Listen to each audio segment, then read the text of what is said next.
একজন ব্যক্তি, তোমার একজন বন্ধু আছে, বন্ধুর সঙ্গে বন্ধুর আচরণ কেমন হবে ইসলামের পক্ষ থেকে সে ব্যাপারে গাইডলাইন রয়েছে। তুমি একজন ভাই, আর এক ভাইয়ের সঙ্গে তোমার আচরণ কেমন হবে এ ব্যাপারে ইসলাম তোমাকে গাইডলাইন দিয়েছে। তুমি একজন ভাই, বোনের প্রতি তোমার কি দায়িত্ব, তোমার বোনের প্রতি কি দায়িত্ব পালন করতে হবে ইসলাম তোমাকে সেভাবে গাইডলাইন দিয়েছে। তুমি একজন সন্তান, তোমার বাবার সঙ্গে তোমার কি আচরণ হবে ইসলাম বলে দিয়েছে।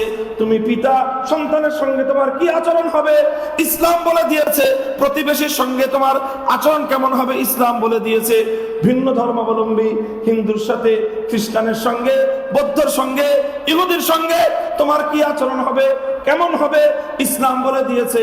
রাষ্ট্রনায়কের সাথে তোমার কেমন আচরণ হবে ইসলাম বলে দিয়েছে। রাষ্ট্রনায়ক হিসেবে, রাষ্ট্রের পরিচালক হিসেবে নাগরিকদের সঙ্গে তোমার কেমন আচরণ হবে ইসলাম বলে দিয়েছে। বন্ধুর সঙ্গে কেমন আচরণ হবে ইসলাম বলে দিয়েছে। শত্রুর সঙ্গে কেমন আচরণ হবে ইসলাম বলে দিয়েছে। বাংলাদেশের নাগরিক হিসেবে, তোমার দেশের নাগরিক একজন মুসলিমের সঙ্গে তোমার কেমন আচরণ হবে ইসলাম বলে দিয়েছে। শত্রু রাষ্ট্র হিসেবে পার্শ্ববর্তী আধিপত্যবাদী ভারতের নাগরিকের সঙ্গে তোমার কি আচরণ হবে ইসলাম বলে দিয়েছে। ভারতের রাষ্ট্রীয় কর্তৃপক্ষের সঙ্গে তোমার কেমন আচরণ হবে ইসলাম বলে দিয়েছে। আল্লাহর কসম খেয়ে বলি, মানব জীবন যেখান থেকে শুরু হয়ে যেখান পর্যন্ত গিয়ে শেষ হতে পারে, প্রত্যেকটা বিষয়ের পূর্ণাঙ্গ সমাধান একমাত্র দিয়েছে আল কোরআন। এটাই হলো ইসলামের পূর্ণাঙ্গতা। ইসলামের পূর্ণাঙ্গতার বিষয় নিয়ে যদি আমি বলতে চাই, শুধু আমি না, এই মঞ্চে যত আলেম ওলামা আছে সবাই যদি আলাদা আলাদা মাইক নিয়ে কথা বলতে শুরু করি, রাত ফুরিয়ে যাবে, দিন আসবে, সূর্য উদিত হবে, আবার সূর্য অস্তমিত হবে, আবার রাত ঘনিয়ে আসবে, আবার রাতের অন্ধকার মিটিয়ে যাবে, আবার পূর্ব দিগন্তে সূর্য উদিত হবে, দিনের পর দিন অতিক্রান্ত হবে। ইসলামের সৌন্দর্য এবং পূর্ণাঙ্গতার কথা বলে শেষ করা সম্ভব হবে না। এক মহাসমুদ্র, একটা মহাসমুদ্রকে যেরকম পানি সিঞ্চন করে শেষ করা সম্ভব হয় না, ইসলামের পূর্ণাঙ্গতার ব্যাপারটা এরকম ভাবে আলোচনা করে কোনোদিন সমাপ্ত করা সম্ভব নয়। এই জন্য সব বিষয়গুলো নিয়ে আমি আলোচনা করব না, এমন কিছু বিষয় নিয়ে আলোচনা করব যেই বিষয়ের ইসলামের পূর্ণাঙ্গতার বিষয়ে অনেক মানুষের মধ্যে অজানা থাকার কারণে অথবা বিদ্বেষ প্রসূত হয়ে জানে কিন্তু হিংসা, জানে কিন্তু হিংসার অনলে পড়তেছে। এই জন্য ইসলামের সৌন্দর্যকে তারা স্বীকার করতে চায় না। এমন কিছু বিষয়, ইসলামের যে বিষয়গুলোকে ইসলামের শত্রুরা হয় জানে না বলে অস্বীকার করে, অথবা জানলেও হিংসার বশবর্তী হয়ে অস্বীকার করে। আর কিছু মানুষ আছে অজ্ঞতার, মূর্খতার বশবর্তী হয়ে ইসলামের যে বিষয়গুলোকে অস্বীকার করে। সেই ধরনের কিছু বিষয় নিয়ে আমি আপনাদের সম্মুখে একটু আলোকপাত করব। মুহতারাম হাজিরিন, আপনারা যারা আমার আলোচনার সাধারণত বিভিন্ন সময়ে শুনেছেন, শুনে থাকেন, আমার আলোচনার একটা বৈশিষ্ট্য বা একটা ধরন আপনারা সকলে এই বিষয়টার সঙ্গে পরিচিত আছেন। সেটা হলো, আমি একটা বিষয়ে বিশেষ গুরুত্বের সঙ্গে ইচ্ছাকৃত সিদ্ধান্ত নিয়ে এই আলোচনাটা করি।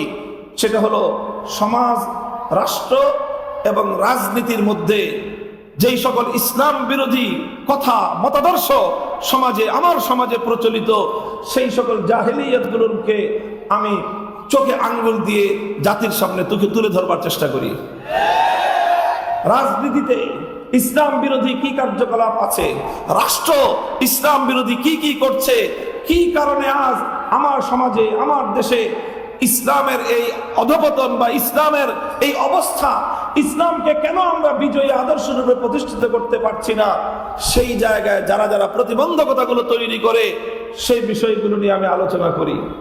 আর আমার এই আলোচনাটা সঙ্গত কারণেই অনেক মানুষকে যেরকম অনুপ্রাণিত করে, আবার বহু সংখ্যক মানুষের অন্তরের মধ্যে বিদ্বেষের আগুন ধরিয়ে দেয়। তারা বিদ্বেষের আগুনে জ্বলতে থাকে, শত্রুতা পোষণ করতে থাকে। আর এই শত্রুতা বশত তারা আমাদের এই আওয়াজগুলোকে বন্ধ করে দিতে চায়, আমাদের কণ্ঠকে স্তব্ধ করে দিতে চায়। গায়ের জোরে ইসলামের শ্রেষ্ঠত্বের সেই কথাগুলোকে সমাজ থেকে তারা মুছে ফেলতে চায়। রাষ্ট্র এবং রাজনীতি সংক্রান্ত ইসলাম এবং কোরআনের নির্দেশনাগুলো যখন আমরা বলতে চাই, তখন আমাদের কণ্ঠকে স্তব্ধ করার পায়ে তারা চালায়। পরিষ্কার অতীতেও বলে অভিন্ন থাকবে, জীবন থাকবে কি থাকবে না পরোয়া করবার সময় নাই। আল কোরআনের কথা বলেছি, বলবো, বলতেই থাকবো ইনশাআল্লাহ।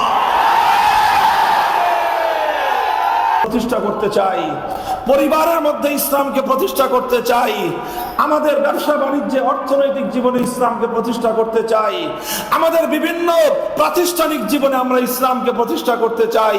সব কিছু চাওয়ার পরে আমরা রাষ্ট্র ব্যবস্থায়ও ইসলামকে প্রতিষ্ঠা করতে চাই। যখনই আমরা ইসলামী রাষ্ট্র প্রতিষ্ঠার আওয়াজ তুলি তখনই বিপত্তি লাগে কিছু মানুষের কাছে, তখনই তারা আমাদের পথে বাধা হয়ে দাঁড়াবার চেষ্টা করে। এই বাধা যারা হয়ে দাঁড়ায় তাদের মধ্যে যে সব অমুসলিম তা নয়, সবাই যে অমুসলিম তা নয়। অমুসলিমরা যেরকম আমাদের এই দাবির পথে অন্তরায় হয়, কিছু মুসলমান, আমি তাদেরকে যে কি শব্দ দিয়ে বলবো আমার বুঝে আসে না, তাদেরকে মূর্খ মুসলমান বললে তারা মাইন্ড করতে পারেন, অজ্ঞ মুসলমান বললেও তারা কষ্ট পেতে পারেন। এই জন্য আমি একটা শব্দ প্রথমে বলি, সেটা হলো অনবহিত মুসলমান। ইসলাম সম্পর্কে তাদের জানা নাই। এখন না জানলে যদি কেউ মূর্খ বলতে চান বলতে পারেন, আমি এই সকল লোকদেরকে কষ্ট দিতে চাই না বলে আমি বললাম ইসলাম সম্পর্কে অনবহিত মুসলমান। এই অনবহিত এক শ্রেণীর মুসলমান রয়েছে, তারাও ইসলামী রাষ্ট্র ব্যবস্থার বিরুদ্ধাচারণ করে। ইসলামী রাষ্ট্র ব্যবস্থার বিরোধী শুধু হিন্দুরা নয়, ইসলামী রাষ্ট্র ব্যবস্থার বিরোধী শুধু বৌদ্ধ আর খ্রিস্টান নয়, ইসলামী রাষ্ট্র ব্যবস্থার বিরোধী আমার এবং আপনার সমাজের মধ্যে নামধারী অনেক মুসলমান রয়েছে। এরা হলো অনবহিত মুসলমান, আসলে ইসলামের নাম ধারণ করেছে কিন্তু ইসলামকে বুঝবার কোনোদিন চেষ্টা করে নাই। যদি তারা বুঝবার চেষ্টা করত তাহলে তারা তাদের এই কুফরি বিশ্বাস থেকে, তাদের এই কুফরি চিন্তাধারা থেকে তারা অবশ্যই তওবা করে খাঁটি মুসলমান হয়ে যেত। আল্লাহ তৌফিক করেন।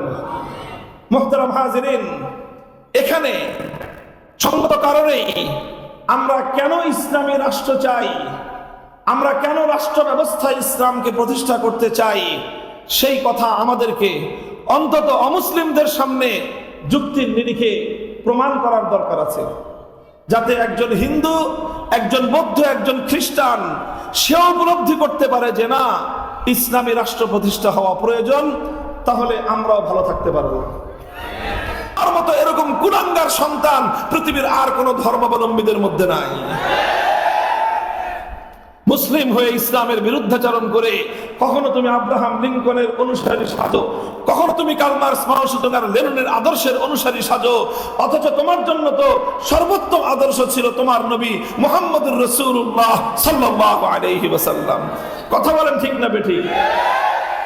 হ্যাঁ, কিছুটা অবকাশ আছে অমুসলিমদের জন্য। তারা তো ইসলাম সম্পর্কে এত জানে না, জানার কোনো সুযোগ তাদের নাই, বা জানার কোনো প্রয়োজন তারা মনে না করতে পারে।